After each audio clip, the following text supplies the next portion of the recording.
The Odyssey, pages 158 to 171. A husband for Penelope. As a rosy dawn crept across the sky, Penelope was down in the storeroom, fetching Odysseus's great bow. She picked it up with its long string hanging loose, and found a quiver full of arrows. Then she ordered Euryclea to bring up all the bronze and iron axes that Odysseus had won as trophies. By the time the suitors arrived, everything was ready for the contest. Telemachus had set up the axes in a line down the center of the hall, and Penelope was sitting by the hearth with the great bow in her hand. "This is how I shall choose my next husband," she announced. "I shall marry the man who can string this bow and use it to shoot an arrow through the loops of all these axes." "I must attempt it too," Telemachus said. "No one shall touch my father's bow before I have tried my strength and skill." He picked up the bow in both hands. 3 times he tried to bend it, but he couldn't quite loop the string into place. At his 4th attempt, he might have managed it, but Odysseus warned him off with a tiny shake of his head that wouldn't fit their plan. As soon as Telemachus put down the bow, the suitors came crowding forward, each determined to pass the test and win Penelope. One by one, they picked up the bow and struggled to string it, but no one was strong enough. While they were struggling, Odysseus stepped outside the hall and went to find Eumaeus. "Faithful friend," he said, "it's time to tell you who I am." He parted his rags to show the long silvery scar on his leg. When Eumaeus saw it, his face lit up and he opened his mouth to shout for joy. "Stay quiet," hissed Odysseus. "First we must drive out these wicked men. Go around the hall and lock all the other doors so that no one can escape." "It will be my pleasure," Eumaeus said fiercely. "And when I've done that, I'll come back to fight with you, and I'll bring the cowherd with me. You still have a few loyal servants here." He set off at once, and Odysseus slipped back into the hall to watch the next man wrestling with his bow. There were more than 100 of them, and the contest lasted all day. One suitor after another came forward, eager to take his turn. One by one they failed, abandoning their hopes and passing the bow on to the next man. Finally, as the sun began to set, the last suitor laid the bow aside, and a hush fell over the hall. Odysseus stepped forward. "Lady," he said to Penelope, "may I try the bow?" The suitors were outraged. They began to shout at him, but Penelope waved them aside. "Yes, you may try," she said. "If you succeed, I won't marry you, but you will have a rich reward." Telemachus pretended to be outraged too. "You'd let a beggar touch my father's bow? Go to bed, mother. This is a matter for men." Penelope bowed her head and left them, and Odysseus picked up his bow. Ignoring the jeers of the suitors, he ran his hands over the wood. When he was sure it was sound, he bent the bow easily and slipped the string into its place. A silence fell over the hall. Odysseus plucked the bowstring, and it gave out a noise as clear as a swallow's song. Then he took an arrow and set it on the string, taking aim at the axes. Moving so that all the rings were in line, he drew the arrow back and paused for a second. Then he let it go. The arrow sped straight and true, flying through every one of the axe rings. It buried itself in the wall at the far end of the hall, and Odysseus turned to Telemachus. "I have not disgraced you, my son," he said. "Now let's give the suitors their supper and see them dance." "Yes, father," said Telemachus. With horror, the suitors realized who the beggar really was. Odysseus moved into the main doorway, and Telemachus sprang to his side, sword and spear in hand. Eumaeus and the cowherd stepped up behind them, and Odysseus took another arrow from his quiver. The suitors began to panic, especially when they discovered that all the other doors were locked. "We'll pay for every mouthful we've eaten," they babbled. "We'll give you piles of gold and herd of oxen if you'll only let us go."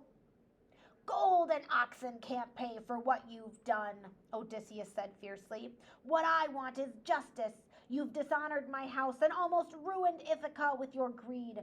Stand up and fight." There were over 100 suitors and only 4 men in the doorway.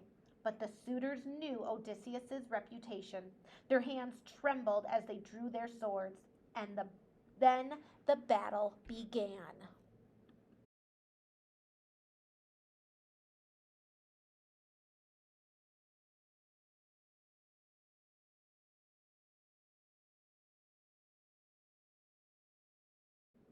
It was a bloody and terrifying fight.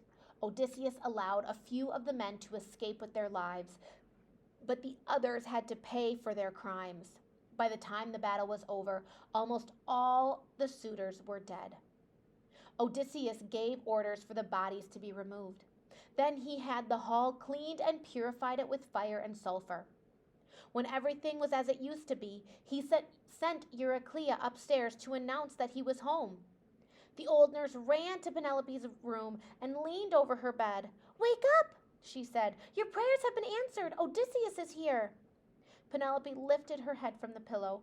"Don't make fun of me," she said. "I'm serious," Eurycleus insisted. "That old beggar was Odysseus in disguise, and now he's destroyed all your wicked suitors. Come and see." Penelope still didn't believe her. How could one man on his own defeat so many people? If the suitors have really been killed, it must have been done by one of the gods. Odysseus died a long time ago in some far-off foreign land. "What nonsense," Euryclea said. "Come downstairs and you'll see." "I'll come to see Telemachus," Penelope replied, "but I won't let a trickster take me in." She got out of bed and walked to the top of the stairs. Looking down, she saw the great hall, empty and clean at last, with the fresh wind blowing through it. And there, in the middle of the hall, was Telemachus, standing shoulder to shoulder with the ragged beggar. Could that really be Odysseus? Penelope was afraid to believe it. She had been fooled too many times before and heard too many lies. Ignoring the beggar completely, she went straight to Telemachus and hugged him. "What's the matter with you?" said Telemachus. "Can't you see my father here? You've waited so long. Why don't you greet him now?" Penelope looked sideways at the beggar. "If he really is my husband," she said, "I shall know soon enough. Odysseus and I share many secrets that no one else knows." Telemachus shook his head impatiently, but Odysseus stayed calm. He had waited a long time already, but he was wise and patient. "Give your mother a chance to make up her mind," he said to Telemachus. "Let's bathe and put on clean clothes. Then we'll ask the musicians to play some dancing music and see what happens." The two of them went away to wash off the blood from the fight. Then Odysseus dressed in his own royal clothes and went out into the hall. Penelope was sitting beside the fire, staring into the flames and listening to the music. Quietly, Odysseus sat down next to her. "What an odd woman you are," he murmured. "Here I am, back after 20 years, and you won't even speak to me. Any other woman would have thrown herself into her husband's arms." He raised his voice and called out to Euryclea. "Find me a bed of my own. I can't sleep with my wife. Her heart is as hard as iron." "What an odd man you are," Penelope replied. "I'm not hard-hearted, just careful. I've been faithful to Odysseus for 20 years, and I'm not going to let an impostor deceive me. You don't look like the man who sailed away 20 years ago." She turned around and nodded at Euryclea. "Do as our visitor asks. Move the great bed out of my husband's and my old bedroom and make it up for him down here." As she gave the order, she was watching the man beside her. Only she and Odysseus knew the secret of that bed.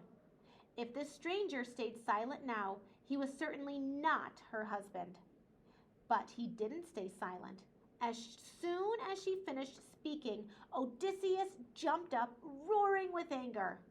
"Woman, what have you done? I built that bed around an ancient olive tree. The first bedpost was made from the tree trunk, still rooted in the ground. Have you let someone cut through that trunk and move our bed?" Penelope started trembling with joy. She burst into tears and threw her arms around Odysseus. "Oh, it is you," she said. "Oh, Odysseus, it's really you. Don't be angry with me. No one has cut through the bedpost, but I've always been afraid that someone would come here and trick me by pretending to be you. So I thought up this plan to make sure I couldn't be deceived. Because no one knows the secret of the bed except you and me." Odysseus hugged her hard, almost in tears himself. "How faithful and true you are," he said. "How wise and beautiful. I am a happy man to come home to such a wife." "Promise me that you'll never leave again," Penelope said. Odysseus hesitated. "What's the matter?" said Penelope quickly. Odysseus was remembering the prophecy of blind old Tiresias down in the land of the dead.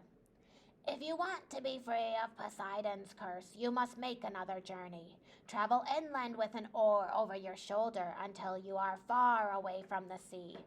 When someone mistakes your oar for a winnowing fan, sacrifice to Poseidon there. Then he will let you live in peace again." Slowly he repeated the words to Penelope. Her heart sank at the thought of losing him again, but she didn't waver.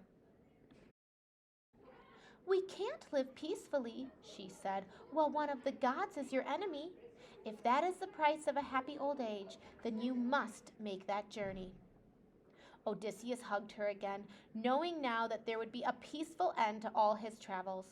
Then he and Penelope walked up the stairs to their old room, beginning to tell each other the long story of all that had happened in the last 20 years.